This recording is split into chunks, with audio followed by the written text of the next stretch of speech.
All right, this is Workout B. This is to be your Wednesday workout every week of the program. It's going to follow the same format as Workout A on Monday, 5-exercise circuit. We do 40-20 for week 1, 45-15 for week 2, 50-10 for week 3, and then 55-5 for week 4, the fourth and final week of the program. And there's 3 different levels of progression. Be sure to check out the video I did on the Workout Timer app so you can automate these workouts. All right, one of my favorite exercises, the gorilla jump. So let's get into some basics. What we're talking about is like a gorilla squat. So let's talk about this. Like a regular squat would be feet about hip width apart. You would sit down like you're sitting back in a chair. The gorilla squat. Once you go wider, so think about right there, that classic sumo stance. And then I'm gonna start by touching the calves with the eyes up and stand. Touch, stand. Now, big thing here. Prioritize the spine.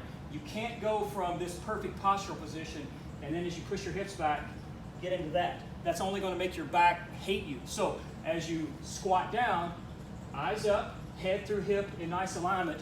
And then now based on my mobility, I'm going to go from calves, stand, ankles, stand. If I can, floor, stand. Now here's some progressions. 2 ways of making this movement easier or harder. One, let's go strictly body weight. I could go from this gorilla squat into a gorilla jump, and if I really want to have some fun in life, and it is proven you will burn more calories by beating your chest and making gorilla noises in the workout. It's proven. Prove me wrong on that. And then I could even go from there into forward backwards, gorilla jump, back and forth. Okay, so that's all body weight options. Now, if you have access to weights, and this is a kettlebell, one of my favorites, but it could be a dumbbell, any type of weighted object, sandbag, medicine ball, whatever, then instead of adding the jump to it, you do the same thing, but you just lift it up, right? And now I'm just touching down, stand, touch, stand, and even with the weighted kettlebell sumo, I can add jumps to that. So mix it up. If you don't have equipment, go body weight. If you do have access to a bell, that will rock it out. All right, here's a great way of working your shoulders with no equipment, right? We're just going straight body weight. Start with some mobility and then build strength on top of it. So I want you to assume a push-up hold position, screw the hands into the floor, index finger is pointing straight ahead, and actually, if you have shoulder pain or impingement, you can actually go from here to where they're almost 11 o'clock and 1 o'clock, and what that does is it stabilizes that shoulder, it takes pressure off of it. Also, when you're doing presses or push-ups, you don't want your elbows flaring out because that loads the elbow, and elbow tendonitis, not a good thing. So let's start from a strong position. Screw the hands into the floor. I'm gonna start with my feet a little bit more than hip width apart to begin with, and then if you have awesome flexibility, you can go closer. And I'm just gonna begin with a pike into a push-up hold. Push back, hold, back and forth. You'll do this for time. Now you make this harder by adding a push-up at the bottom into the pike, push-up, pike, push-up, and then to really get after those shoulders, we do a push-up from the pike position. It's almost like a handstand push-up. So I'm going to pike up, form a handstand push-up or pike push-up, back down, and then I can do the double push-up from pike, push-up, pike, push-up. And again, do that for time so you can make that easier, you can make that harder. All right, exercise number 3, we're going back to the legs, in particular the quads, calves, and hips, lateral squat. So I'm going to start from, this is about hip width apart. I want you to go double hip width apart. And we're going to do lateral squats to one side for round 1, switch legs from round to round. So lateral squat, push back with the hips, stretch out on this weak side leg and stand back up. So the butt goes back and then to the side. You should really feel this. Traditional squats work the top of the quads. This is going to work outer thigh, inner thigh. And trust me, guys, you need to be working your quads too. Don't neglect the legs. So push back with the hips, stand back to the top, push back, and I can even get to where I even rotate the toe up, push back fast. Okay, so again, left leg round 1, right leg round 2, alternate that. Now, level 2 of this, we get into a lateral lunge. So now you're going to start feet here, lunge into that lateral squat, push back fast, reach out to counterbalance, push back fast. You feel it in the outer glute and the outer hip. And then for level 3, we're going to do a double lunge. It's a lateral squat, curtsy lunge, lateral lunge, curtsy lunge, back and forth. Again, do all reps on one side. Next round, switch legs. All right, exercise number 4, we're going to work the back and the arms and the core with something called the T rotation.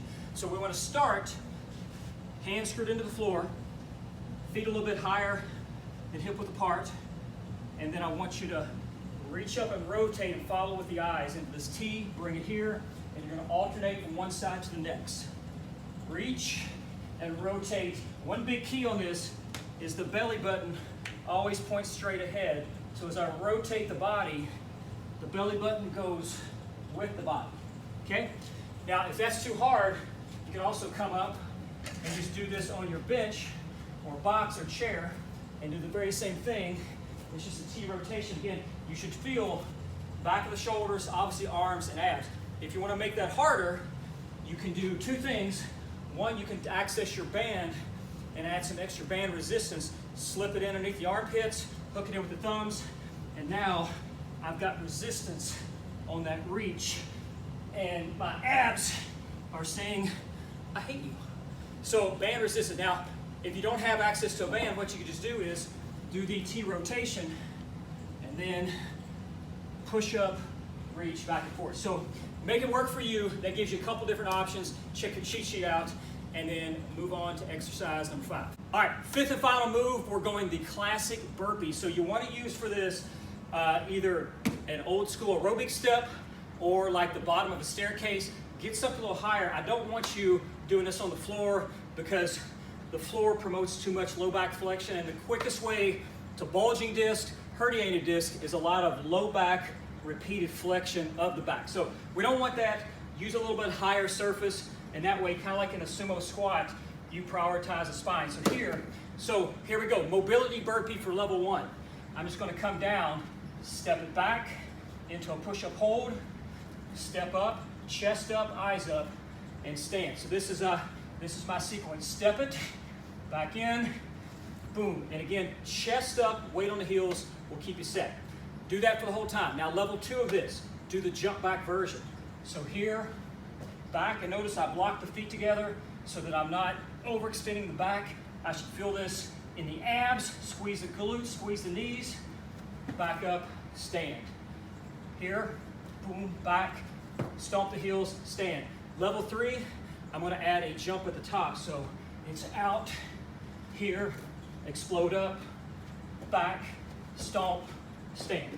Again, by the way, if you notice that you're feeling this in your back, take this and just do a higher level. Like you can even do this off of like, see how much higher that is. And what it does, I don't have to go down as far. So I can step it back from this position or I can jump it back. But the higher is going to be easier. And I honestly don't like anybody doing it on the floor because it's just their backgrounds. Okay, so that's all 5 moves. Repeat this 4 times, 20 minutes, and be sure to cut down your work period, work to rest period each week.